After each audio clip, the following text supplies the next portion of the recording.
Estamos situados después de que se conquistó a través de Josué la tierra prometida, vino una época en donde todo mundo hacía lo que quería, entonces empezaron a haber jueces. Obviamente Josué murió y entonces vinieron la época de los jueces. En la época de los jueces, em, cuando los jueces estuvieron, que significa en hebreo es sopetim, así como se escucha, pero no lo escriban, y significa en hebreo líderes ejecutivos, o sea, líderes, literalmente son líderes, que no necesariamente son personas santas, ¿eh? Cuidado, los jueces no son personas santas, los jueces tenían que tener una característica principal. Y no era tampoco que no tuvieran miedo, porque muchos de ellos decían: "No, pero ¿cómo yo? Yo no soy digno y además yo no voy a poder", tipo Moisés. Entonces, no eran ni los más santos, ni los más valientes, pero sí eran los que decían: "Bueno, pues, me comprometo", ¿no? Era gente que sabía de guerras y de técnicas de guerra. Entonces, generalmente, la mayoría de ellos eran buenos guerreros, a pesar de que algunos eran hasta personas bandoleros, ¿no? El Señor también tomó bandoleros, tomó mujeriegos para jueces. Este, ustedes se leen el libro de Jueces y entonces vamos a caer precisamente en cuál era el ambiente que empieza Primera de Samuel. Primera de Samuel está también mucho de la mano en esta parte en donde está Ruth, que todo mundo ya sabemos quién era Ruth. Ruth, aquella moabita que se había regresado con su suegra. Y el propósito del libro del Ruth, para el que no se lo sepa, es que se tiene que introducir una sangre no israelita dentro del linaje de Jesús a través del Goel. ¿Qué es el Goel? G de gato, O, E de Elena, L de Lalo, Goel. El Goel es el pariente redentor. Ese es el propósito del libro de Ruth. Y el libro de Ruth, junto con el libro de Jueces, prácticamente están en la misma época. Y posteriormente, pues ya viene Primera de Samuel, que en este caso, en el original hebreo está solamente como el libro de Samuel. No está la división de primer libro ni segundo libro de Samuel. Esos son datos que no se los van a dar en cualquier lado porque son datos, pues, que hay que buscarlos y no están tan a la mano, ¿no? Ahora sí ya estamos situados.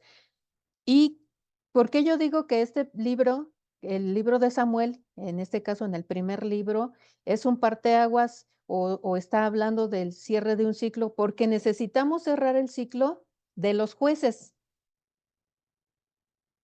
Y por si no se han dado cuenta, el sacerdote Elí, ujú, junto con, Samuel, van a cerrar el periodo de los jueces. Los 2 van a cerrar ese periodo de los jueces. Y va a iniciar Samuel el periodo del reinado, ¿ya se dieron cuenta? Samuel va a iniciar, no porque él vaya a ser, de hecho, él debería de haber sido el rey, no Saúl, pero el pueblo dijo: "Pues Saúl, Saúl, Saúl", y pues Dios les dio lo que ellos querían, ¿no? Un rey muy apuesto, muy fuerte, muy alto, que daba, físicamente daba la impresión de una persona superior, físicamente, pero no su corazón. Entonces, nos estamos situando en que se está cerrando la época de los jueces y se está abriendo otra época, si le podemos llamar época o ciclo, de los reyes. Y entonces hay muchas cosas que se nos muestran. En el primer capítulo nos dan un contexto del inicio de la monarquía y fin de los jueces. Geográficamente nos están situando en la región montañosa de Efraín y geográficamente lo que está diciendo, ¿qué es lo más importante? Lo más importante geográficamente es Silo, que es el primer lugar de adoración donde se llevó el Arca de la Alianza y donde se iban a hacer los rituales de santificación, de llevar las ofrendas, de respetar, la Pascua o Pesaj, el Chabaot, y que no lo tengo aquí a la mano, pero eran 3 fiestas que ya estaban estipuladas y que la gente tenía que ir a ese lugar. ¿Cómo se llama el lugar? Silo, S de Susana, I, L de Lalo, O, Silo. Y Silo estaba muy cerca de Siquem, y Siquem era la capital. En aquellos tiempos estaba a punto de ser la capital del Reino del Norte. Aquí todavía no sabíamos que era el Reino del Norte, porque todavía no se había dividido el reino. ¿Por qué no se había dividido el reino? Porque todavía no había ni reyes. El reino se dividió después del primer hijo de Salomón, Roboam. Entonces, una vez que ya estamos situados, estamos viendo en dónde estamos parados, entonces sí, ¿qué es lo que pasa en el capítulo 1? Pues bien sencillo. En el capítulo 1 se presenta la familia del Cana, tenía 2 mujeres, y se presenta una persona que que personifica a los rivales. ¿Quién es este rival? Se llama Penina. Penina era el rival. Penina no lo vamos a ver como una persona. Penina, para los que sean pastores, esa es una prédica excelente. Ustedes pueden predicar. Yo he visto prédicas donde dicen el espíritu de Penina, pero no es un espíritu, son actitudes, es el carácter de Penina, y sí lo pueden llamar así cuando ustedes tengan un grupo y les toque dar una prédica, pueden agarrar y seguir el capítulo 1, ¿qué está haciendo Penina? ¿Y en dónde va a terminar Penina? Es una excelente prédica, se la recomiendo. Y vean el carácter de Penina, que era tremenda. Pero no vamos a decir que Penina no es aquella persona. Penina también puedo ser yo. Yo también puedo caer en esas carácter de Penina. De ser envidiosa, de andar haciéndole burla a la gente o de andar fijándome de lo que carece el prójimo. También yo puedo ser Penina. Pero se nos presenta en el capítulo 1 Penina como el rival de Ana. Ana también es muy predicable, la actitud de Ana. ¿Cuál era su actitud? Aquí, su actitud de Ana es de sufrimiento, en el capítulo 1 estoy hablando, pero su principal característica es que fue a orar a donde tenía que orar, al templo, con quien tenía que ir a suplicar, a arrodillarse, no era con la vecina, no era con su comadre, era con Dios, y Ana lo hizo. Eso también es muy predicable. Pueden hacer un sermón del carácter de Ana. Así tendríamos que ser todos. Si yo tengo un rival, alguien que me está persiguiendo, entonces yo puedo tomar ese carácter de Ana, la sigo, leo todo el capítulo 1, el capítulo 2, el capítulo 3 y voy siguiendo el carácter de Ana y entonces lo puedo predicar. Es muy predicable el carácter de Ana. Entonces, ahí están dos personas que se contrastan, una que era el rival que se llamaba Penina, la otra que era la que se acercaba a Dios que se llamaba Ana, y finalmente nos están presentando al sacerdote Elí. Hoy le digo, no tiene acento, Eli, así se llamaría, Eli. Entonces, y nos presentan también a sus 2 hijos, que es Ovni y Finés. Ajá, en el capítulo 1, eso es lo que está pasando como personajes principales, obviamente geográficamente en la región montañosa de Efraín y en Silo, que es el lugar de adoración. ¿Y por qué aparece esto en el capítulo 1? Porque de hecho en el capítulo 1 se da la genealogía de Elcana, el papá de Samuel, que ahí todavía no se sabe, Ana era estéril, pero ¿por qué se nos da toda su genealogía? Porque quieren presentar quiénes son los antepasados de Samuel, que Samuel termina siendo juez y termina siendo profeta también. Y resulta que, bueno, eso seguramente ya se los dijo el hermano Felipe, ¿por qué está la genealogía allí? Importantísimo, muy importante. Y ese es el propósito del capítulo 1, es decir, aquí está la genealogía y este es Samuel. Y nos lo presenta sin que sepamos que él, pues dice, es que todavía no nace. No, en el capítulo 1 todavía no es concebido, todavía no nace, su mamá está en la esterilidad y sigue. Entonces, ¿por qué todo eso? Porque la esterilidad de Ana, ella la lleva Penina la lleva a Ana, la fuerza, es como decir, hermano, ¿sabe nadar? Y estamos todos en las albercas del Nogal, y dice, hermano, ¿sabe nadar? No, no sé nadar. Y lo aviento, órale, para que aprenda, ¿no? Eso fue lo que le pasó a Ana. O sea, uno tiene que agarrar y tratar de salir a flote para no ahogarse. Eso le pasó a Ana. Ana fue, se arrodilló, lloró y hasta la tacharon de, ahorita vamos a ir ahí, la tacharon de que andaba ebria, pero fue más por Ana, por Penina, que la molestaba, que por su propia esterilidad, si se dan cuenta. Analícenlo. ¿Qué quiero decirles con esto? Que también es otro tema de otro sermón. Ustedes pueden dar ese tema de bendigan a la penina que llegó a tu vida, a esa persona que nos molesta, a esa persona que nos aflige, a esa persona que nos levanta a falsos, esa persona que delante de nuestros jefes o delante de esa persona que está de chismosa, esa persona que le caemos gorda, eso nos lleva a arrodillarnos. ¿Ya se dieron cuenta? ¿Ves? Qué interesante, ¿no? Porque es muy interesante este libro porque habla de caracteres, de carácter y de actitudes.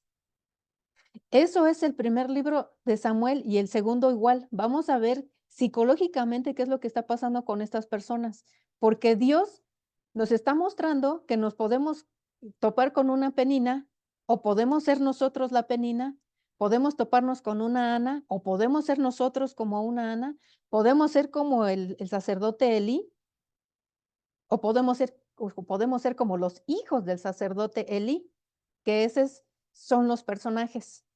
¿Ya se dieron cuenta? Qué interesante, ¿no? Bueno, entonces ahora sí les voy a compartir mi pantalla una vez de que ya nos enganchamos en el primer capítulo. Voy a compartirles mi pantalla y vamos a entrar directo al capítulo 2. El capítulo 1, si se dieron cuenta, declaraba los caracteres de Ana, de Eli, de Penina, de Elcana, eran sus caracteres de ellos, pero el 2 declara el carácter de Dios, adicional a los de los otros personajes. O sea, sí está declarando, pero empieza a declarar el carácter de Dios también. Y eso es muy interesante. ¿Quién hace esa declaración del carácter de Dios? Ni más ni menos que Ana. Este capítulo 2 tiene 3 profecías. No sé si alguno de ustedes llegaría a eso. ¿Se dieron cuenta de que este capítulo tiene profecías? Porque por ahí escuché un comentario que... ¿Sí? Tanto profeta. Es correcto, es correcto. Por ahí escuché un comentario que decía, pues es nada más el cántico de Ana. Bueno, no nada más es el cántico de Ana, les voy a decir un secreto. Pues este cántico de Ana es el resumen, literalmente, de todo el libro. Ajá, entonces ese es lo que estoy viendo yo. El cántico, bueno, que yo no le puse cántico, yo le puse oración de Ana, porque creo que nosotros el cántico como que es muy cantable, sí, también se puede cantar, ¿no? Pero es más una oración de agradecimiento. Entonces, tiene 3 profecías. Profecía número 1, yo les voy a decir ahorita qué está pasando. Entonces, la primera pregunta, cuando ustedes van a leer una porción de la Biblia, un capítulo, un libro, la primera pregunta que se deben de hacer es la pregunta ¿qué? ¿Qué de qué? ¿No van a decir qué de qué? ¿Qué está pasando? Entonces, ¿qué está pasando? Bueno, hay 3 profecías. Ahí sí ya viene el nacimiento del niño Samuel. Vienen características de los hijos de Elí, más características más precisas. Aparece Jehová como un personaje. Y Jehová habla directamente a Eli a través de un profeta, que ni siquiera viene el nombre del profeta, pero viene que hay un profeta que lo encara, que le dice sus cosas en su cara. Así es. Entonces, tenemos estos personajes principales. eh, Vuelvo y repito, ahorita vamos a ir a los personajes principales porque esa es otra pregunta. Los personajes nos va a contestar la pregunta ¿quién? Entonces, no, me regreso al qué. ¿Qué? ¿Qué está pasando en este capítulo? ¿Cómo yo lo puedo resumir? Primero hay una profecía. Ana pasa de una oración angustiosa, en depresión, en silencio, ¿sí se acuerdan, no? Que estaba como que hablando entre dientes, así: "Señor". Y entonces llega el sacerdote y dice que hasta estaba borracha, ¿no? Pasa de una oración en depresión a una explosión de alabanza, a un regocijo. Y este es un contraste. El Estos 2 capítulos, principalmente, la estructura principal que tiene es de contraste.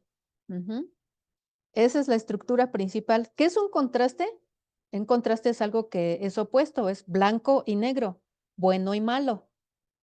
Ujú. Santidad, perversidad, eso es un contraste. Entonces, aquí, ¿cuál es el contraste? El primer contraste que vemos en esta profecía número 1 es de que Ana pasó de hacer una oración depresiva en angustia a una explosión de alegría, de regocijo, de alabanza.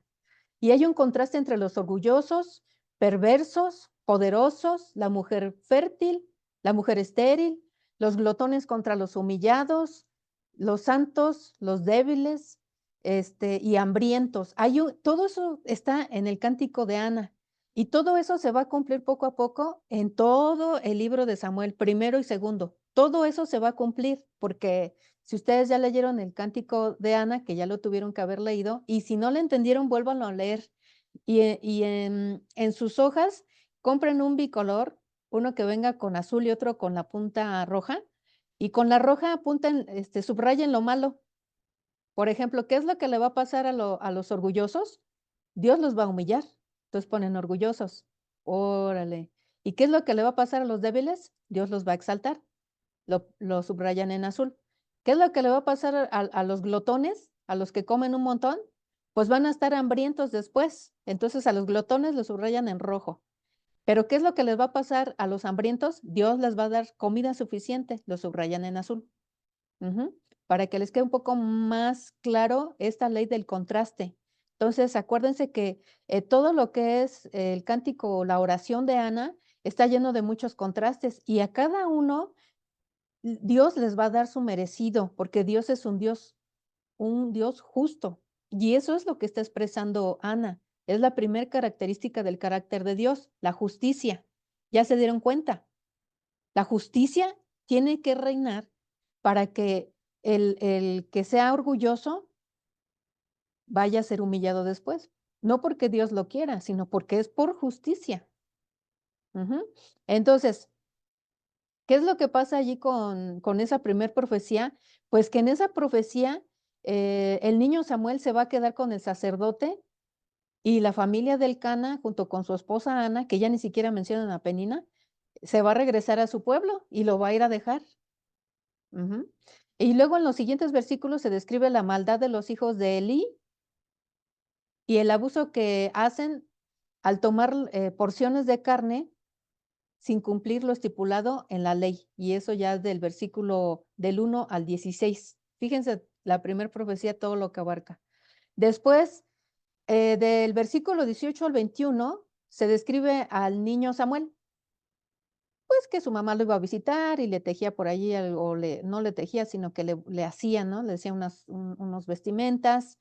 Y en una de esas visitas, Elí bendice a Ana y al Cana. ¿Y qué creen? Que la que era estéril, resulta que tuvo 5 hijos después, ¿no? ¿Quién se dio cuenta de eso?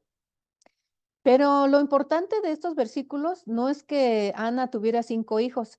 Lo importante, y es en donde cuando ustedes están dando un sermón, no se desvíen a esos detalles. Lo importante aquí es que dice el versículo literalmente, mientras tanto, mientras Ana tenía más hijos, y que era su mamá, y él tenía más hijos, más hermanitos, Samuel crecía en la presencia de Dios. Eso es lo importante que el autor nos quiere decir, y eso lo tienen que subrayar. Mientras tanto, Samuel crecía, tanto espiritual como físicamente, en la presencia de Dios. Eso es lo más importante que nos quiere decir en el capítulo 2. Los hijos de Eli, ¿qué pasó con esos muchachitos? Pues tenían ya mala fama por sus maldades, por encajosos, por pervertidos sexuales Y Eli ya muy anciano, así lo dice la palabra del Señor en los versículos 22 al 25, muy anciano, quiero que se lo imaginen, y también esta persona era súper gordo, muy obeso. Entonces necesito que en su mente haya una persona muy anciana y súper obesa. Ujú. Y eso les va a servir para cuando cuando le traigan la noticia de que se llevaron el arca del pacto y que mataron a sus 2 hijos, ustedes sepan el por qué cuando se fue hacia atrás se desnucó. Ese peso ese peso tan grande y esa, edad que tenía, pues no pudo ni meter las manos cuando se desnucó. O sea, estaba súper gordo. Y aquí dice por qué estaba gordo, pero eso se los dejo a ustedes de tarea para que vuelvan a leer el capítulo, los que no se han dado cuenta por qué estaba gordo. Bueno, entonces, sigo con los hijos de Eli. Pues resulta que ya era muy anciano y lo reprende solo de palabra, siendo consciente de que si alguien peca contra el Señor, pues nadie puede interceder por esa persona. ¿Y quiénes eran esas personas? Pues sus hijos.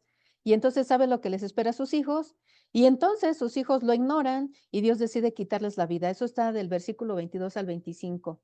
Después, en el versículo 26, subráyenlo porque se vuelve a repetir, Samuel mientras tanto crece en estatura, sabiduría, en gracia delante de Dios y de la gente.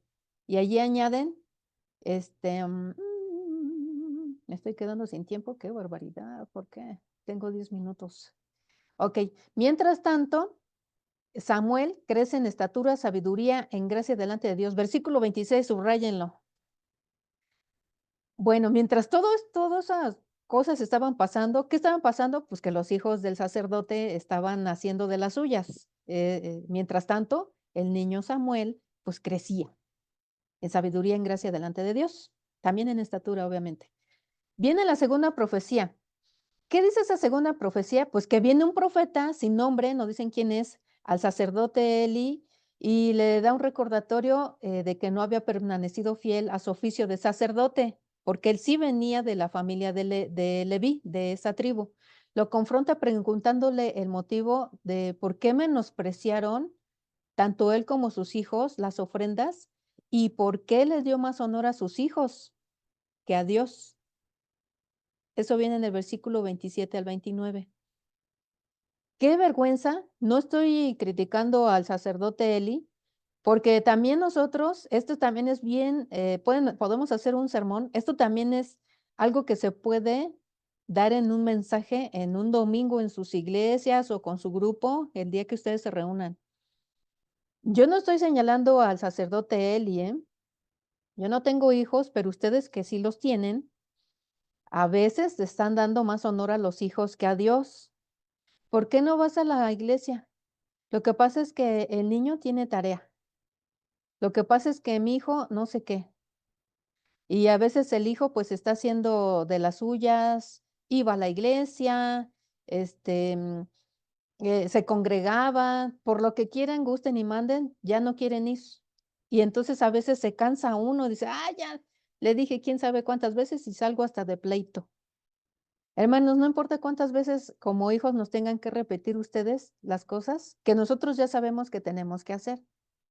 No se cansen, porque yo por lo que veo Eli, tal vez sí les decía a sus hijos, pero le faltaba, esa parte donde tuviera el celo de Dios y no solamente reprenderlos así como cuando están viendo un niño que está pateando algo, que está rompiendo algo. Niño, deja ahí. Y el niño sigue, niño, deja ahí. Y el niño sigue hasta que rompe o hasta que lastima algo, hasta que se sale con la suya y no le dice nada al papá o la mamá. Ese es el carácter del sacerdote Eli. Ujú. Está menospreciando a Dios y está menospreciando los sacrificios. Los sacrificios tienen un propósito. ¿Cuál era el propósito de los sacrificios? No se los voy a decir. Investíguenlo. Esa es tarea de ustedes. Investiguen cuáles eran el propósito de los sacrificios y ellos estaban menospreciando, pero no solamente ellos, sino que le estaban enseñando a la gente también a menospreciarlos. Por eso la gente ya no bajaba a Silo. Investíguenlo también. Ya no bajaba a Silo, porque dice, ¿para qué vamos? Si los hijos del sacerdote y el mismo sacerdote ya ni siquiera hacen bien los holocaustos, ni entregan bien las ofrendas. Mejor lo hacemos por acá. Imagínense cómo estaba esa situación. Entonces Jehová tiene que entrar en acción en los versículos del 30 al 34. ¿Y qué creen que hace Jehová? En esa segunda profecía le dice que van a morir. Y en ese momento no mueren, pero años después sí. Pero Jehová anula su pacto sacerdotal. En profecía les dice, pues voy a anular mi pacto que yo hice con su familia de ustedes, que son de la tribu de Leví, y voy a levantar a un nuevo sacerdote. Y esa es la tercera profecía. ¿Quién es ese nuevo sacerdote?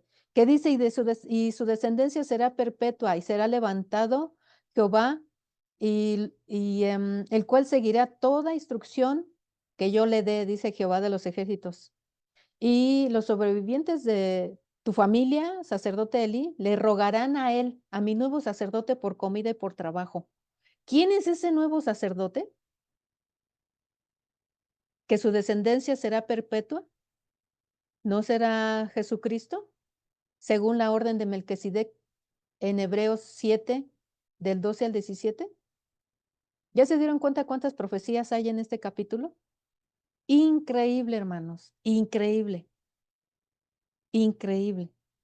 Bueno, para nosotros, pero Dios lo puso por escrito para el que quiera darse cuenta. Ahora sí, los personajes ya los vimos, los personajes que se repiten, ya Penina ya no aparece, ya ni se menciona en este capítulo. Pero sí aparece Ana, que es uno de los principales. El Cana medio aparece, ¿no? Y eso porque iba a acompañar a su esposa, pero la verdad casi no lo mencionan. Y el niño Samuel se vuelve ya, empezamos a ver cómo Samuel empieza a destacar. Obviamente se ve la familia sacerdotal de él y sus dos hijos.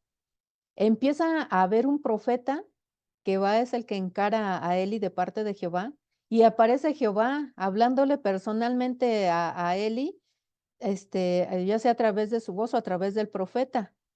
Y ya es anunciado ese nuevo sacerdote, según ese sacerdote que nosotros pudiéramos pensar que es el sacerdote conforme este, a, mm, a la orden de Melquisedec. ¿Y por qué está el capítulo 2? ¿Por qué se presenta el capítulo 2? O sea, ¿qué quiere decirnos el capítulo 2? Bueno, el capítulo 2 se presenta porque el enemigo, que era representado por Penina, la cual representa el orgullo, la arrogancia, tenía que ser humillada. Y porque dice el versículo 3 del cántico o de la oración de Ana, versículo 3, no se jacten más ustedes con tanto orgullo, no salga la arrogancia de su boca, porque el Señor es Dios de sabiduría y en Él son sopesadas las acciones y por Él son sopesadas o él está observando, no se jacten. Y ahí incluye a Penina y a todos ¿a quién incluye? Por eso les digo que está relatando todo el libro, porque también va a incluir a Saúl, porque Saúl también se volvió arrogante y orgulloso. Ahí en ese cántico están todos esos personajes que van a salir después, arrogantes y orgullosos. ¿Qué va a hacer el Señor? De la sabiduría, pues va a pesar esas acciones. Los hijos de Eli tenían que morir a fuerzas, no había opción, hermanos. Y ahorita vamos a ver por qué. Y los hijos de Eli representan a los impíos. ¿Y cómo lo representan? Del versículo 17 al 26. Léanlo ustedes y van a ver por qué representan a los impíos. Ok. La causa, tengo 2 minutos. ¿Cuál es la causa del juicio en contra de la familia sacerdotal de Eli? Pues que despreciaron y menospreciaron a Jehová. Y eso lo ven en el versículo 30. Y hay una causa y hay un efecto. ¿Cuál es el efecto? Pues la familia sacerdotal va a ser destituida. ¿Cuál es la causa? Pues ya lo vimos, que despreciaron a Jehová. Ok, entonces aquí les voy a dejar, ya se me terminó el tiempo, voy a dejar de compartir y también nos vamos a voy a terminarla para volvernos a conectar. Ujú. Porque ahora sí ya viene el análisis verso a verso. Ahorita esto más es la introducción. ¿Estamos? Entonces, okey, ahora sí vamos a empezar. Oración, yo le puse oración de confianza de Ana. Si ustedes toman sus Biblias, en algunas dice Cántico de Ana. Eso que dice Cántico de Ana no está en el original, en el escrito original, hermanos. El traductor o los traductores así decidieron ponerle. Así que ustedes pueden tener la libertad de modificarlo. Ya se los había dicho por ahí alguien. Y esta oración de confianza, en primer lugar, vemos que hay una palabra que dice, mi corazón se alegra en el Señor y mi fortaleza en el Señor se exalta. Pero hay algunas Biblias que dicen mi cuerno. Hay algunas Biblias que dicen cuerno, la palabra como así tal cual, los cuernos de un toro. Y es la palabra original correcta en el hebreo, que se podría pronunciar como keren, pero con Q, de queso, sin la U, obviamente. Keren, cuerno. ¿Y qué significa eso? ¿Por qué les quiero dar el significado del cuerno? Porque el cuerno resulta que en el Antiguo Testamento significa el cuerno de un buey, si se acuerdan de la palabra Aleph, del alefato hebreo, el Aleph está representado por un pictograma que es un cuerno y el cuerno significa fuerza, porque el animal como tal cual un buey, hasta por eso adoraban a esos dioses, lo hicieron un dios porque para ellos era fuerza. Y en el contexto de estos tiempos, también el pueblo hebreo tenía al cuerno como fuerza, por eso dice, mi fortaleza en el Señor se exalta. Y en algunas Biblias, que no se espanten ustedes, va a decir, mi cuerno en el Señor se exalta. Y dice, ah, caray, como que mi cuerno. Entonces, obviamente ahí los traductores dijeron, no, mejor lo ponemos ya tal cual como fuerza, la quitamos, o mi fortaleza, y le quitamos la palabra cuerno porque nosotros lo vamos a tomar literal, como un cuerno, ¿no? Pero ya sabemos que un cuerno significa o simboliza la fuerza de un buey o de un cabestro, y puede expresar esa palabra cuerno como fortaleza, o poder. Pero ¿qué está haciendo ese poder? O que dice, mi poder, o sea, mi fortaleza no procede de mí, sino mi fortaleza está en el Señor y se exalta en Él. ¿Ya se dieron cuenta que esto es lo opuesto al orgulloso? Dicen, ah, yo hice esto, yo hice lo otro. No, Ana está diciendo, bueno, si yo soy fuerte ahorita, yo me exalto en el Señor, no en mí misma. Y eso es lo que nosotros debemos de ver. Mi boca habla sin temor contra mis enemigos. ¿Quién era su enemigo? Penina. Ahora sí puede hablar de ella, ¿no? Por cuanto me regocijo en tu salvación, no hay santo como el Señor. Fíjense cómo Ana ya está viendo que Dios es santo. En verdad no hay otro fuera de ti. Ya se dan cuenta que Ana, cómo es inspirada a través del Espíritu Santo, a través del Espíritu de Dios, y empieza a salir este cántico que realmente estamos viendo que no es tanto de ella, sino viene ya el Espíritu de Dios en forma de inspiración y la inspira a ella porque por fin pudo tener su bebé. Ella le cumplió al Señor su promesa y el Señor todavía la exalta dándole tres hijos varones y dos hijas mujeres. Entonces, Ana está exaltando las características de Dios. Uno, que en Él está su fortaleza porque el poderoso o el poder no está en ella, está en Dios. Y dos, es el Dios de su salvación y no hay nadie tan santo como Dios. Y entonces ya ve que ella sí puede hablar en contra de sus enemigos. Y aquí quiero aterrizar algo antes de que se me vaya a olvidar. Nosotros podemos ser la Penina, podemos ser Ana. Pero fíjense bien, si ustedes van a dar una prédica, tienen que ver qué ejemplo van a poner de Penina, porque ella se burlaba de Ana por algo que Ana no podía hacer absolutamente nada para corregirlo.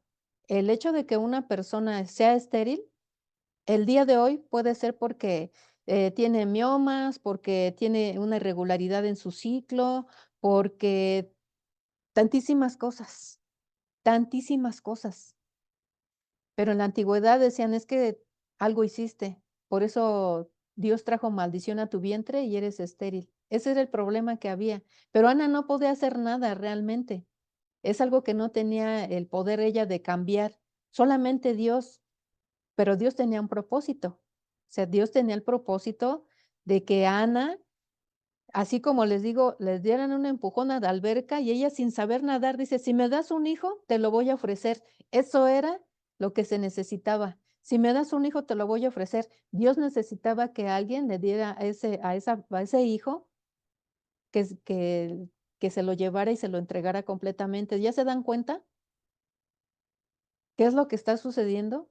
¿Por qué estaba la esterilidad de Ana? Penina obviamente no sabía. Penina solamente se pasó de lista y empezó a molestar y a decirle de cosas a Ana, y eso era algo injusto. Así que no todo mundo puede caer que es el enemigo. Si yo digo, bueno, es que esa hermana me está haciendo burla porque yo no hago oración. Y dices, óyeme, hermana, pues eso sí lo puedes corregir. Nada más es de que te animes a orar, o si no sabes orar, pues yo te ayudo, o pregunta, o yo qué sé, ¿por qué no estás orando? Y dicen, es que ella me está criticando. Fíjense bien que el problema que tiene Ana no es un problema que ella por sus propias fuerzas puede resolver. Hay cosas que nosotros sí podemos resolver. Y ese es un ejemplo que yo les di, el hacer el hábito de la oración. Muchos de ustedes lo tienen, muchos lo están desarrollando, no es fácil. Y muchos los van a desarrollar. Y ahí no podemos decir, no, pues es que el Señor no me ayuda. No, man, ahí no. Sí podemos decirle, Dios, pues ayúdame a quebrantar mi carne. Pero aguas con los ejemplos que vayamos a poner. No todo mundo que nos acuse, va a ser la Penina, porque hay cosas que Penina representa y ella está haciendo burla de algo que Ana no tiene el poder de cambiar. Por eso Penina se pasó de lista. O sea, y así hay mucha gente, o pudimos también nosotros haber sido ese tipo de personas cuando no conocíamos a Dios, ¿no? Bueno, aquí en esta parte, quiero hacer algo, pero no me voy a dejar a ver. Aquí en esta parte dice, no alcanzo a leer porque me está tapando allí, pero no se preocupen, ahí los versículo 3, no se jacten más y se vuelve. ¿Por qué? Porque el Señor es Dios de sabiduría, o sea, de él nadie se burla. Versículo 4, em, quebrados son los arcos de los fuertes, pero los débiles se ciñen de poder. ¿Y a quién estamos viendo aquí? ¿Qué no estamos viendo a Saúl y a David? Quebrados son los arcos de los fuertes, los débiles se ciñen de poder. Versículo 5, los que estaban saciados se alquilan por pan, o sea, los que estaban bien gorditos, ahora ya dicen, no, pues te lavo el coche y dame para unas tortillas y unos frijolitos, ¿no? Dice, y dejan de tener hambre los que estaban hambrientos. Aún la estéril da a luz a 7, y no está hablando de ella, porque ella tuvo 5. Bueno, con Samuel 6. Pero la que tiene muchos hijos desfallece. Versículo 6. El Señor da muerte y da vida. Eso sí es cierto. ¿A quién le va a dar la muerte? A Elí y a sus hijos. ¿Y a quién le va a dar la vida? Pues en el vientre de Ana está dando vida. Hace bajar al Seol o región de los muertos y hace subir también. Bueno, el versículo, y hace subir, yo no me metería ahí, hermanos, porque está exegéticamente y nos meteríamos en un problema, pero ustedes saben que allí está, que el Señor hace bajar al Seol y hace subir. ¿Quién fue el único que bajó y subió? Pues nuestro Señor Jesucristo, si alguien les llega a preguntar, ¿por qué está el versículo 6 allí? Nuestro Señor Jesucristo, Él sí bajó y subió. Versículo 7, el Señor empobrece y enriquece, ¿sí es cierto? Levanta del polvo al pobre, del muladar, levanta al necesitado para hacerlo sentar con los príncipes. ¿Eso pasó? Sí, con el mismo David y con otros personajes. Es más, el mismo David con el hijo de Saúl, que acuérdense que ya estaba inválido y eso también le dio honor, lo respetó y le dio su lugar. Lo redimió. Versículo 9 dice, Él guarda los pies de sus santos, pero los malvados son acallados en tinieblas, pues no por fuerza ha de prevalecer el hombre. Versículo 10, los que se oponen al Señor serán quebrantados. Y eso sí es cierto, o sea, eso es una profecía, sí es cierto, los que se oponen al Señor serán quebrantados. Él tronará desde los cielos contra ellos, el Señor juzgará los confines de la tierra y dará fortaleza a su rey, y ensalzará el poder o su cuerno, y ensalzará su cuerno o el cuerno de su ungido. ¿Quién es el ungido? ¿Qué no es Jesucristo? Y por eso quería yo que supieran ustedes, en alguna Biblia muy antigua van a encontrar la palabra cuerno, no se espanten, es del hebreo. Bueno, ya ella se termina, Ana, de enaltecer al Señor en su oración que tiene ella, una oración completamente distinta a la primera oración. Y en el versículo 11 dice, pues se regresaron a su casa. Y entonces ya viene, aquí nosotros podemos encontrar que empieza a planteársenos un problema. Aquí hay un problema, hermanos. Siempre que lean un capítulo o un libro completo, busquen el problema que hay. ¿Cuál es el problema y cuál es la solución que le dan en la Biblia? Debe de haber. Entonces, aquí hay un problema y hay una solución. ¿Cuál es el problema? A partir del versículo 12, por medio de contrastes, nos dicen, pero los hijos de Elí eran hombres indignos y en algunas de sus Biblias va a decir, eran hijos de Belial.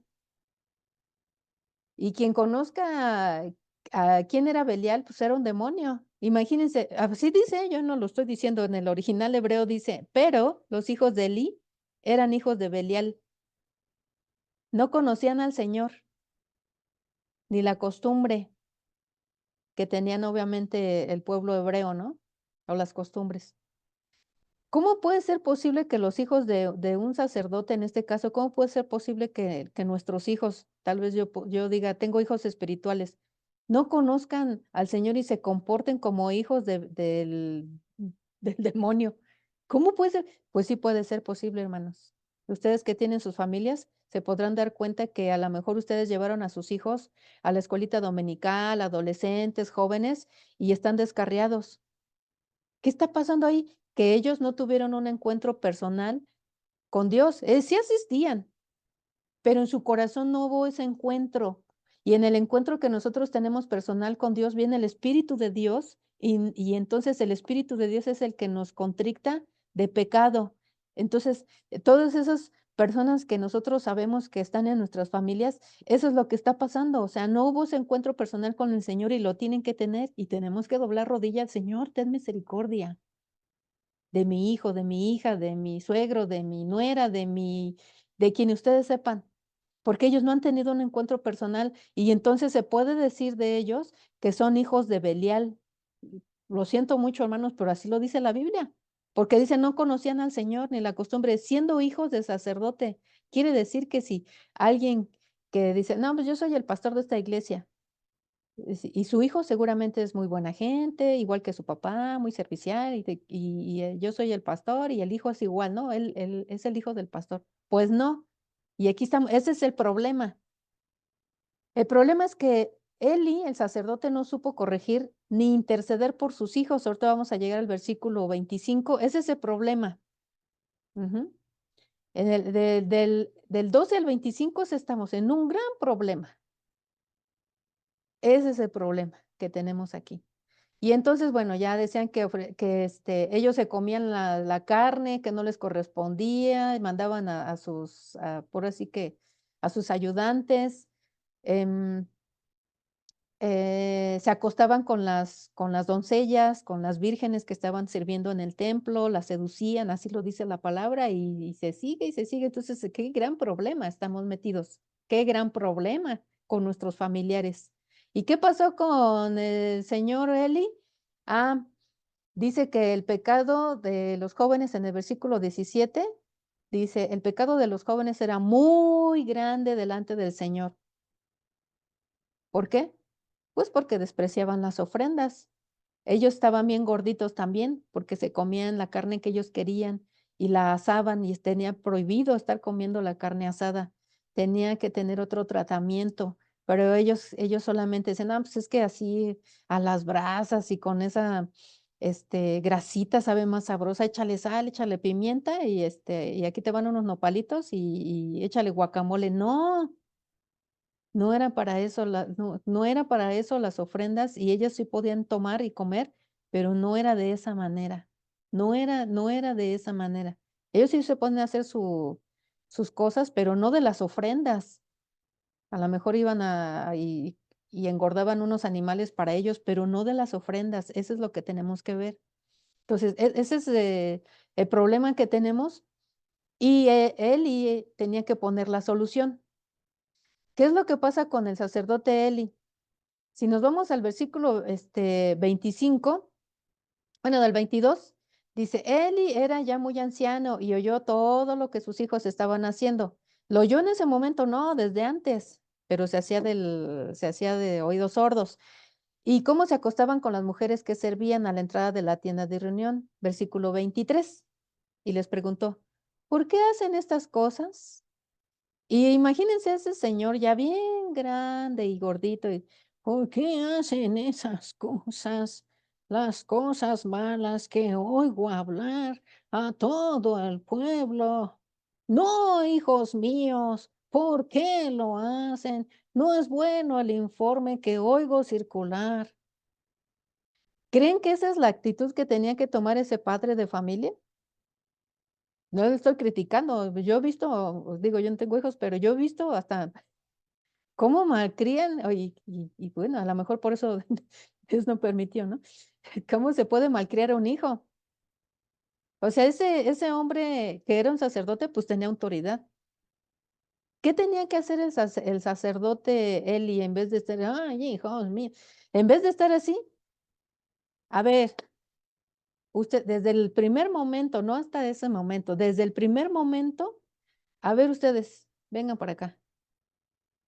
O sea, inmediatamente se me quitan, el vestuario sacerdotal. Se me quitan el vestido, ustedes son indignos. Ya, no, pero pues es que tú ya estás bien viejo y quién va a oficiar, pues no me interesa. Les voy a poner aquí, aunque sea Samuel, aunque está joven, está adolescente, que me ayude, porque él no, todavía Samuel, pues no podía ser en esos momentos sacerdote, ¿no? Tenía que venir del linaje. Aunque se dice que Samuel, investíguenlo, viene también del linaje levita a través de los de Coré, de la tribu de Coré, investíguenlo. Sí podía ser sacerdote, ¿eh? Bueno, pero en ese momento no.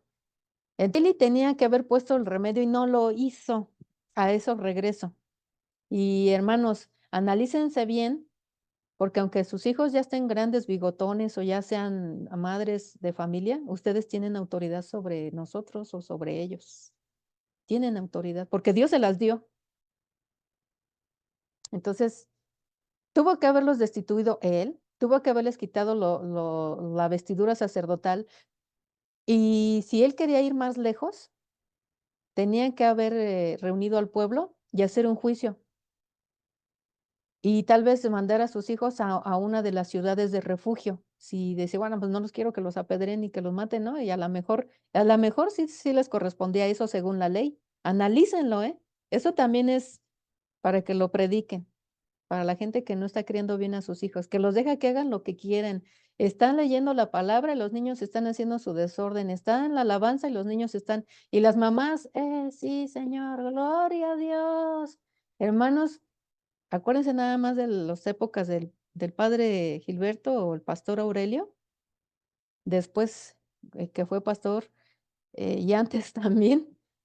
¿Cómo nos disciplinaba? A ver ese niño, esa señora, por favor, ayúdenla y que se salga, por allí, que calme al niño, pero lo sacaba. Ahorita nos da miedo decirle a la mamá: "Oiga, hermana, ¿le puede decir a su niño que no esté moviendo las sillas o que no se esté correteando?". Aguas, aguas, porque tenemos un problema también en la iglesia de ese tipo de comportamientos con los chiquitos.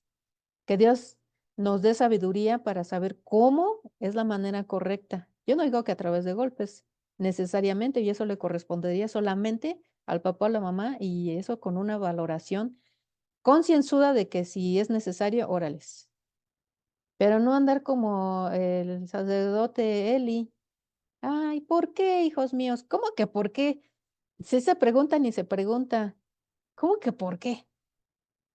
¿Por qué andas con ese hombre que es casado? Hijita, si ya te dije que no puedes andar, ¿por qué andas con ese inconverso? Sí que esa pregunta no se pregunta. O sea, tú sabes que en la Biblia no se puede andar con una persona así,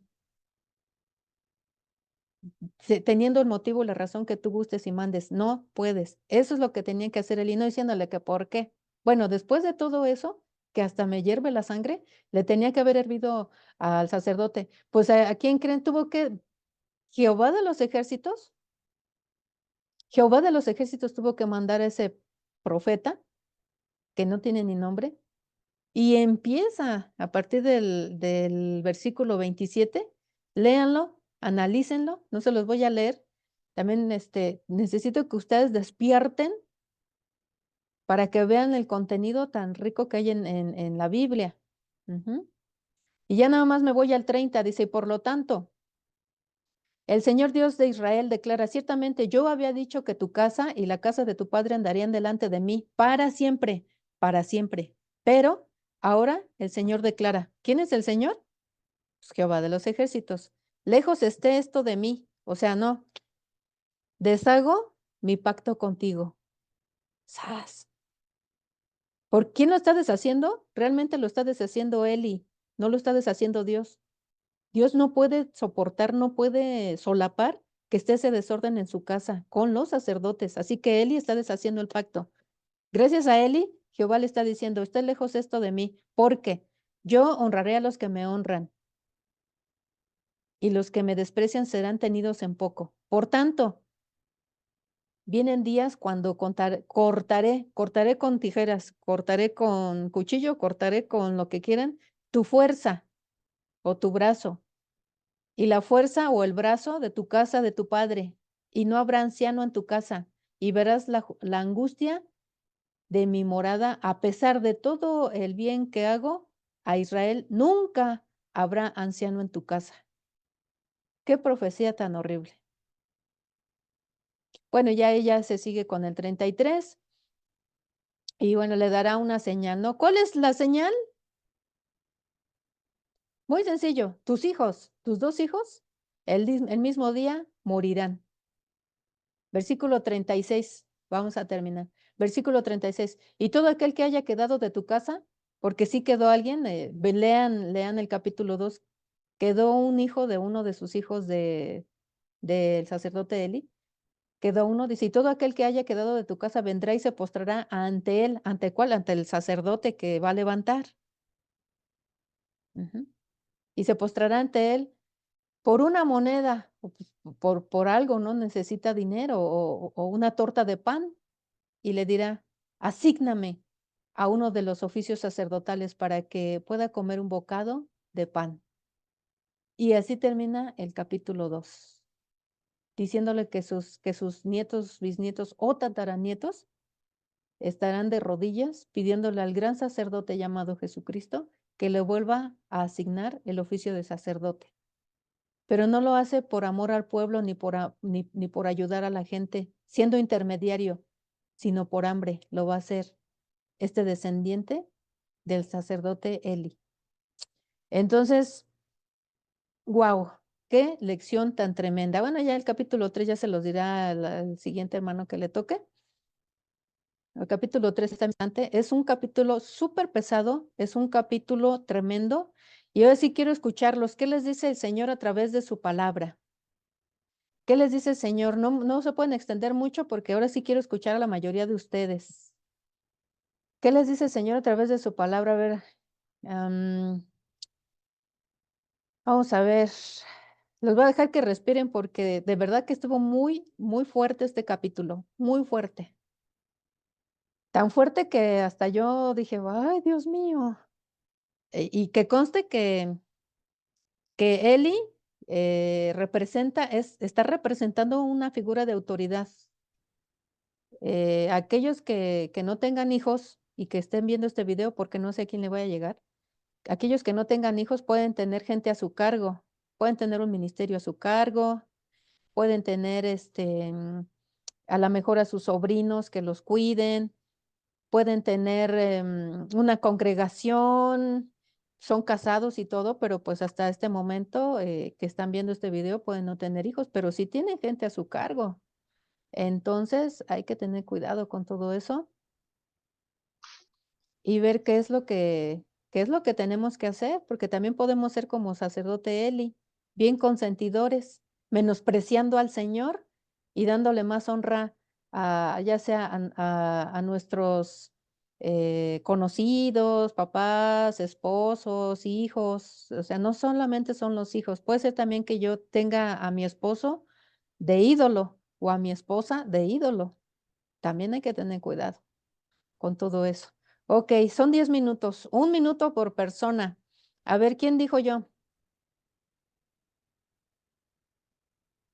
Gánenme, gánenme. Hermano Olivo, adelante. Ah, ah, yo quería que me ganaran. ¿Qué quiere decirnos Dios por medio de su palabra? Del 1 al 11 le puse que debemos de regocijarnos por lo que Él ha hecho en cada uno de nosotros. Miren, si se dan cuenta, éramos unos chaparritos. Bueno, todavía somos chaparritos, pero hasta dónde nos ha llevado Dios en esos tiempos. Mm, en lo que a mí me toca, yo creo que todos tenemos acceso a la educación, pero a muchos nos da flojera, a muchos nos meten el pie para que no estudiemos. Y aquí está la muestra. La palabra siempre ha estado ahí, Samuel, primera de Samuel, ¿sí? Siempre ha estado ahí con nosotros, pero mm, nadie se ve atrevido a analizarla, a llevarla así a cabo como ahorita se abre tantito nuestro entendimiento. Entonces, por eso yo me regocijo, al igual que Ana, por lo que Dios está haciendo con cada uno de mis hermanas, de mis hermanos, guerreras, guerreros de oración. Es lo que podría yo aportar, mi hermana Cristi. Les A amo con el amor de Dios. Gracias. amén, amén. Hermano Olivo, también nosotros le apreciamos, le amamos en el amor de Cristo. ¿Alguien más? Porque el tiempo se va como agua. Amén. Ujú. Aquí en el capítulo 2 dice que el cántico profético de Ana exalta el cuidado providencial de Dios a los que permanecen fieles a Él. Ahí tenemos algo, ¿no? Ser fieles a Él. Dice el cántico de María en Lucas 1, 46, 55. Ella también se regocija en su salvación, porque también ella tuvo un hijo, ¿verdad? Y ahí vamos viendo el proceso, la conexión de aquí de Primera de Samuel con nuestro Señor Jesucristo.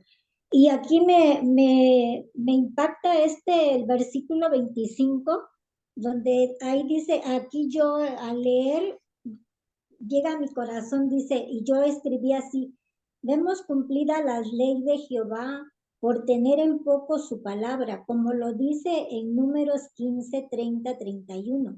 Mas la persona que hiciere algo con soberbia, así el natural como el extranjero, ultraja a Jehová. Esa persona será cortada de en medio de su pueblo. Versículo 31, por cuanto tuvo en poco la palabra de Jehová y menospreció su mandamiento, enteramente será cortada esa persona, su iniquidad, o sea, su pecado caerá sobre ella. Oh, y yo dije, qué fuerte, ¿no? Porque, pues si tenemos en poco la palabra del Señor, ¿cómo vamos a hacer como dice aquí, regocijada? Si no estoy cumpliendo como ellos, pues ellos se enaltecieron, se enorgullecieron. Como eran hijos del sacerdote, pues ellos pensaban que podían hacer lo que querían.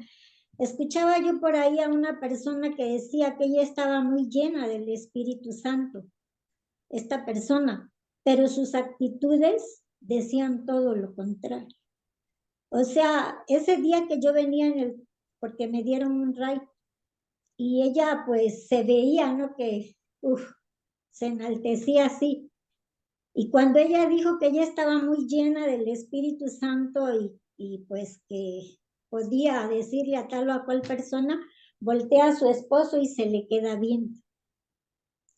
Entonces, pues aquí nos habla claramente la palabra, dice, mas la persona que hiciera algo con soberbia, así el natural como el extranjero, ultraja a Jehová.